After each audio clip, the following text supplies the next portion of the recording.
बहुत समय पहले की बात है। सिंह राज्य का राजा महेंद्र सिंह अपार धन संपत्ति और शक्तिशाली सेना का स्वामी था, लेकिन उसके निर्णय अक्सर मूर्खतापूर्ण होते थे। वो स्वयं को सबसे बुद्धिमान समझता और अपनी सनक को श्रेष्ठ मानता। राज्य में जब भी कोई समस्या आती तो वह बिना सोचे समझे कोई अजीब सा आदेश जारी कर देता। चूंकि उसके दरबारी सिर्फ हाँ में हाँ मिलाने वाले लोग थे, इसलिए कोई उसे टोकने की हिम्मत नहीं करता। इस कारण राज्य में धीरे धीरे असंतोष फैलने लगा। लेकिन राजा की रानी धृति बिल्कुल अलग थी। वह केवल रूपवान ही नहीं बल्कि बुद्धिमान, कूटनीतिज और धैर्यवान भी थी। वे जानती थीं कि यदि राजा को सीधे समझाने की कोशिश की गई तो वह हठधर्मिता पर उतर आएगा। इसलिए उन्होंने एक नई योजना बनाई। एक दिन राजा ने दरबार में घोषणा की, हमने अपने जीवन में अनेकों महान निर्णय लिए हैं, लेकिन अब हम कुछ नया करना चाहते हैं। हम यह देखना चाहते हैं कि हमारे राज्य में सबसे ज्यादा मूर्खतापूर्ण सुझाव कौन दे सकता है। जो भी सबसे अजीब और मूर्खतापूर्ण विचार पेश करेगा उसे 100 स्वर्ण मुद्राओं का इनाम दिया जाएगा। दरबार में सन्नाटा छा गया।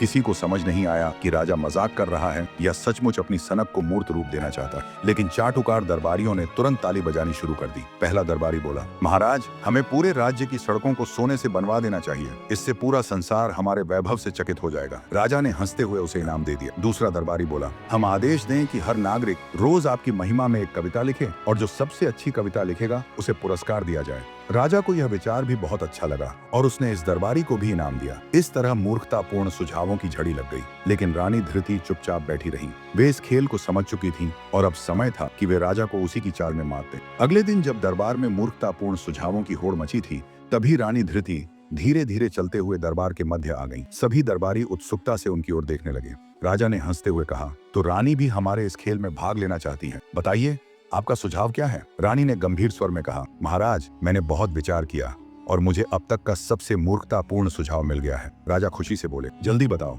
अगर यह सच में मूर्खतापूर्ण हुआ तो तुम्हें सबसे बड़ा इनाम मिलेगा। रानी ने हल्की मुस्कान के साथ कहा, मेरा सुझाव यह है कि महाराज स्वयं को राज्य का सबसे बड़ा मूर्ख घोषित करें और सिंहासन से उतर जाएं। पूरे दरबार में एक पल के लिए स्तब्धता छा गई। कुछ दरबारियों ने अपनी हंसी रोकने की कोशिश की, लेकिन राजा का चेहरा तमतमा उठा। ये तुम क्या कह रही हो रानी? क्या तुम मुझे मूर्ख साबित करना चाहती हो? राजा ने गुस्से से कहा। रानी शांत स्वर में बोली, नहीं महाराज, मैं तो बस खेल के नियमों का पालन कर रही हूँ। आपने स्वयं कहा था कि जो सबसे मूर्खतापूर्ण सुझाव देगा उसे इनाम मिलेगा। यदि मेरा सुझाव सबसे मूर्खतापूर्ण है तो आपको इसे मानकर सिंहासन छोड़ना होगा, और यदि आप इसे अस्वीकार करते हैं तो आपको यह स्वीकार करना होगा कि इससे अधिक मूर्खतापूर्ण कोई सुझाव नहीं हो सकता। यानी आप स्वयं सबसे बड़े मूर्ख नहीं हैं। राजा एक पल के लिए चुप हो गए। उन्हें समझ नहीं आया कि वे क्या कहें। यदि वे इस सुझाव को अस्वीकार करते तो पूरे दरबार के सामने उनकी बुद्धिमत्ता पर प्रश्न चिन्ह लग जाता, और यदि स्वीकार करते तो सचमुच सिंहासन छोड़ना पड़ता। दरबार में बैठे मंत्रियों और सेनापतियों ने राजा का चेहरा देखा और पहली बार वे यह समझ गए कि उनका राजा वास्तव में कितना मूर्ख है। राजा ने घबराकर कहा, यह तो सिर्फ एक मजाक था। हमने यह प्रतियोगिता सिर्फ मनोरंजन के लिए रखी थी। रानी मुस्कुराकर बोली, बिल्कुल महाराज, लेकिन कुछ खेल ऐसे होते हैं जो मनोरंजन के साथ साथ सच्चाई भी उजागर कर देते हैं। उस घटना के बाद राजा महेंद्र सिंह को पहली बार अपनी मूर्खता का एहसास हुआ। उन्होंने महसूस किया कि उनकी सनक और हठधर्मिता के कारण राज्य कमजोर हो रहा था।